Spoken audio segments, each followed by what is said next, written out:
You are joking, aren't you? The time for talk is nearly over. With over £4 million in free bet giveaways and huge price boosts, kick off your season with Sky Bet. That's betting better.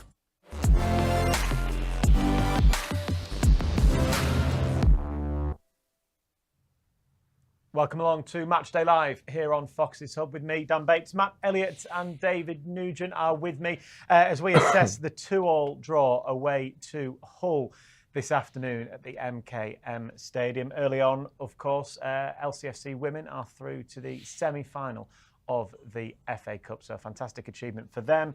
Unfortunately, the men could only manage a draw away from home this afternoon. How did you see that game, Nuge?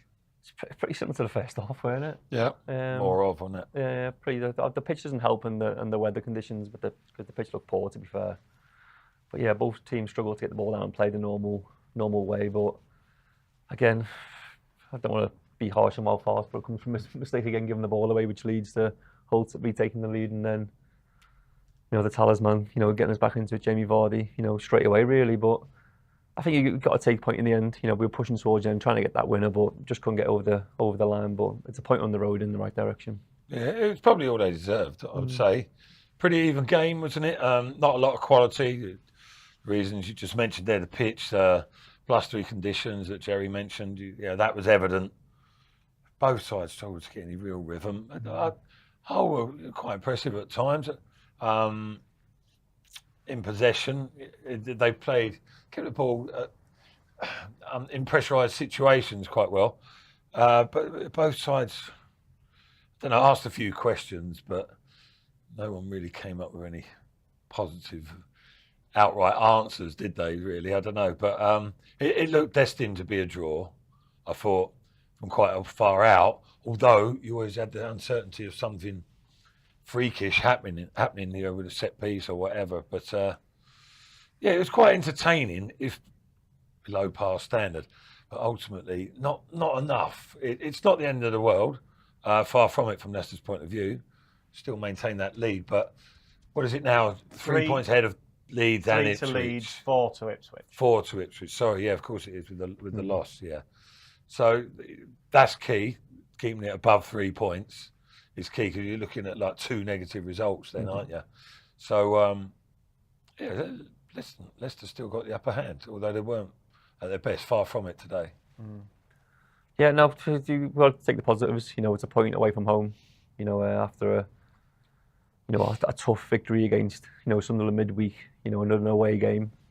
The lads would have felt this one with the pitch looked heavy. With the rugby being played on there as well.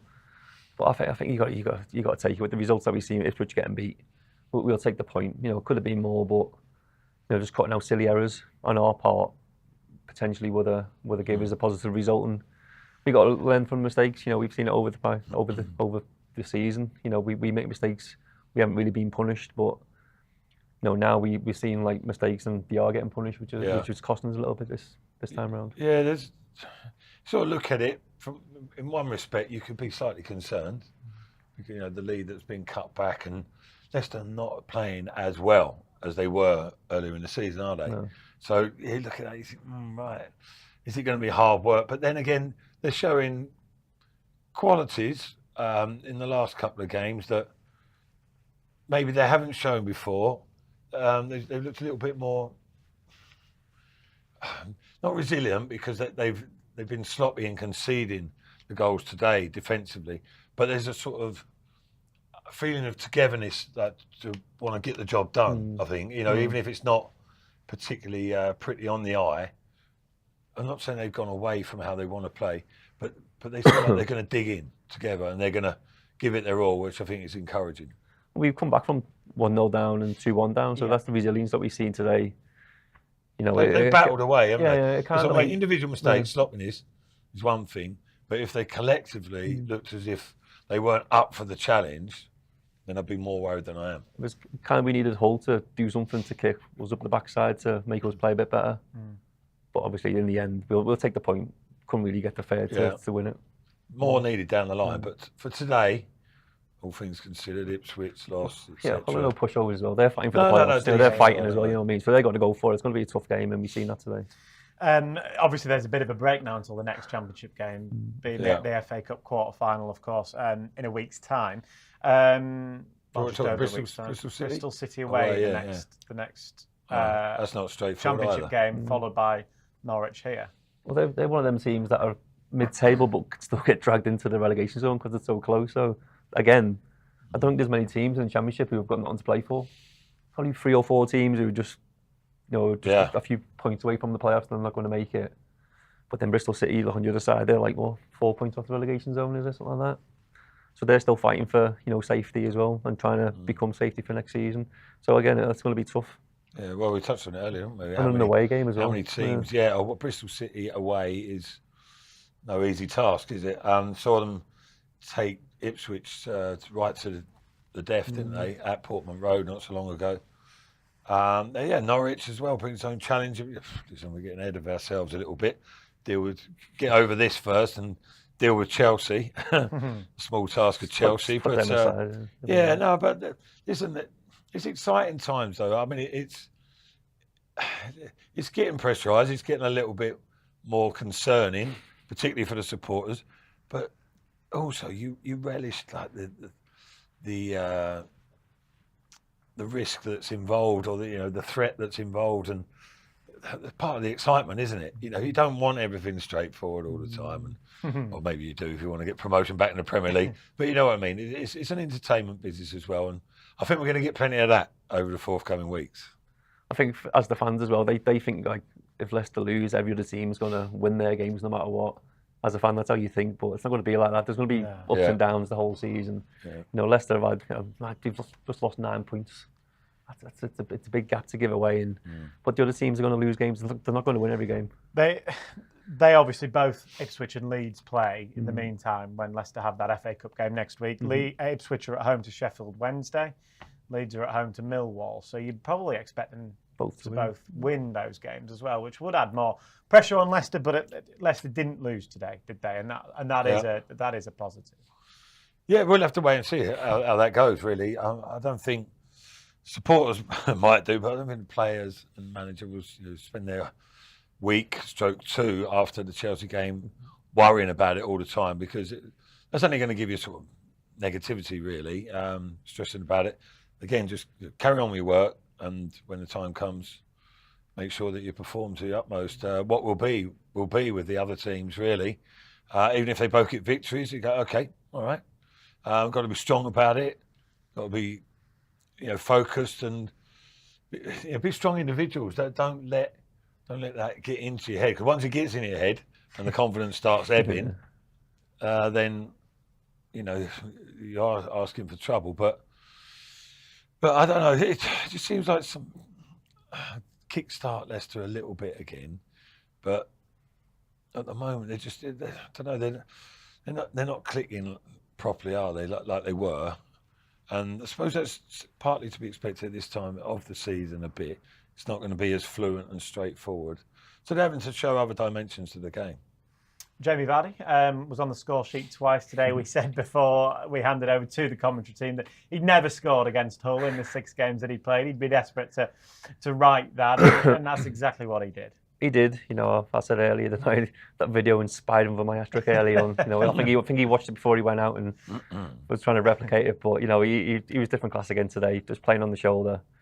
Obviously scored the pen, and then his second goal was vintage Vard's. A great ball by, I think it was Fatu who played for his first touch, and you seen the keeper rush out. I thought he was going to lift it, but he did it with quite a bit of pace. And again, keeper got a hand to it, but too much power on the ball to stop it from going in. And just, it was just a shame, because that's when obviously Hull took the lead and straight down the other end, Leicester equalised, and you think you can go on from there with the momentum to try and get the winner. But as we say, he's been different class. Scored midweek against Sunderland, scored 2 today, and he'll be looking forward to Chelsea if selected. Yeah, just looking at, just mulling over the fact, all 4 goals and the penalty that Hull didn't score from. But we talk about Leicester not playing as well and as fluently going forward. But both sides probably guilty of that a little bit today. But how important defensive lapses are to eradicate, basically, because all 4 goals, poor defending, weren't they? From Vardy getting his second goal, the centre half, Greaves, he was out and left back, well, right on the touchline. He's got sucked out of position, which is why there was space for Tara to find Vardy. Brilliant pass, wonderful touch and finish from Vardy. Great goal from Leicester's point of view. But you saw Rosina sitting there going, what the hell is happening there? It's the one play you don't want to leave an 18-yard box on his own. own. Yeah, Vardy's on his own, and the centre half's out in the left back, left wing position. How's that? Straight after scoring the goal. Hamza Chowdhury, unusually not close enough. Because he's good at that, about getting up tight against his man for the concession of the second goal for Hull. And he's gone through, and Jerry mentioned it, a little bit half-hearted. Dare you say, not that that's Hamza's typical way, but he's put his leg out and it's gone through. You've got to be, he needs to be that little bit closer to kind of make the block, give himself a better chance. And I don't know, that sloppiness, that is just as important as being fluent at the other end. Yeah, I've just seen a stat as well. Norwich are in 6th place now. That result means Hull have gone to 7th. But Norwich in 6th are closer to the bottom 3 in terms of points than they are to the top 2. And that sums up work that one out, yeah. Crazy. How good these 3 teams have been. You could even argue 4 with Southampton as well. And oh yeah, you need to include Southampton still. Well, they still got that game in against Preston. You've got to play as well. Yeah. So they'll push them up even. What would that take them to there? 78, 79, wouldn't it? Well, possibly Southampton that might count against them. Like the rearranged game against obviously Leicester, and now who was it? It was cancelled against Preston. Sorry, you said yeah. So, but they're still in the equation without a doubt. But it shows the topsy-turvy nature of the league. I mean, Norwich have had, by most people's consideration, a bit of a stinker of a season, and they're crept in the playoff position as the things stand. So. There you go. You always get one team, don't you, that just push towards the end of the season, going a big run. And at the minute, Norwich and Coventry are finding it out, and Hull. There are plenty more teams for that, for that final place in the playoffs. But I guess because Leicester had done so well earlier in the season, they are having this minor break, if you like. But they've given themselves that cushion. Obviously, that has now dissipated somewhat, but. They'll know that if they can just string a couple of results together, if it's the Friday, Monday games around the Easter time, back-to-back wins there, and suddenly the outlook again is completely different. And like you've both said, we're sitting here expecting Leeds and Ipswich and Southampton will win all of their games, and that won't be the case either. No, I think people can maybe learn a lesson, although it's in a different context. But going back to the Premier League title-winning season, Leicester were top. They had probably they did have a bigger advantage than Leicester have now, but everyone was like panicking about, Vardy's missing a game, that's the end of it. Or Danny Simpson's been sent off and we lost against Arsenal, that's the end of it. People were quick to panic because it was uncharted territory to a level, very much so in that case. But then everyone was assuming that Tottenham were going to go and win the last 12 games. And they were winnable games, most of them, bar the Chelsea one. So people were thinking, that's why that Stamford Bridge game is so big. But the point is, it didn't turn out that way, did it? Regardless of how early Leicester won the league or not, Leicester ended up winning by 10 points. Tottenham came 3rd when that seemed unfathomable. And then, so there's going to be all sorts of different eventualities, different possibilities. But, sort of get some confidence from that as well. Don't assume, as Dave said, that all the immediate rivals are going to win every game.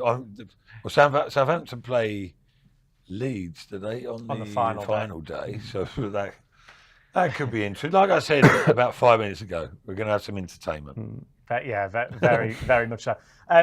Hull could have been down to 10 men towards the end of the game. Well, the referee was about to show the yellow card and realised it was Seri. And obviously, you think the refs thought it's going to be a soft booking here. But it's the rules of the game. He stopped Leicester from playing a quick free kick. The referee goes to get his yellow card out, realises who it is and puts it back. And that's why Force loses his head, doesn't he? Yeah, I don't blame him. He's giving all this on the pitch saying, but referee's got to give it. He's got to be strong there. He's kind of... He needs to do some explaining, to be fair, the ref there. I mean, technically, that's... And I'm in agreement there. He did look as if he was like ready to get the cut. Oh, hang on a minute. Yeah. But rules are rules. And I agree with Fast doing that because there's nothing more annoying than you trying to get a quick free kick off and people come and block it. I always used to tell teammates, hammer it against them. They won't do it again next time. get the yellow card. It wasn't like Seri was walking away, back turned, he was and just moving in his the body way. really, yeah. He's intentionally come to block it, and If that was another Hull player not on a yellow card, he would have given it. Yeah. Well, he went. So to he's it, didn't he, obviously? so he's gone to give it and thought, oh, I can't do that. yeah, you know what's even worse though? When you do it, you hammer it against someone, and the ref doesn't get any ricochets from the centre forwards in. That's happened before, but thankfully not today. There was a couple of times where he was towards the end. We tried to take a quick free kick, then we had wide to Mavadini, and the referees blew again to bring it back, and the ball was in the same place and where it ended up. Yeah, it was. It's just a bit frustrating. A tough towards the end, afternoon a bit for the frustrating. referee, shall we say? And you can see Enzo and the players at the end having a go at the referee, which people were all disappointed about. Frustration there, but at the end of the day, you need to look at yourself.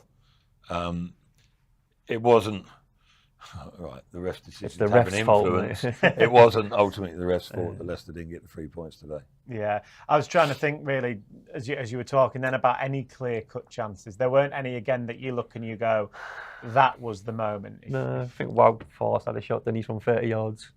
Daka mishit one. Daka missed it one, yeah, with his left foot. Maybe should have had a touch and then shot. I think Jerry said it on commentary. Yeah. But other than that, there was no like real. The one that was played chances. into Jamie Vardy, wasn't it? The Yeah, potentially slight penalty shout, yeah. but not really. But And no, there were sliding balls in there quite well on occasions. But yeah, there wasn't. like deliveries into the box. We were moaning about it, weren't we? Like put it into an area for the players to attack, trying to aim for someone when they're stood still. You can't generate no power. You got to run onto it to do that. And corners into the box. We've seen one from Mavadini, didn't we? He just rolled across the floor, which is frustrating.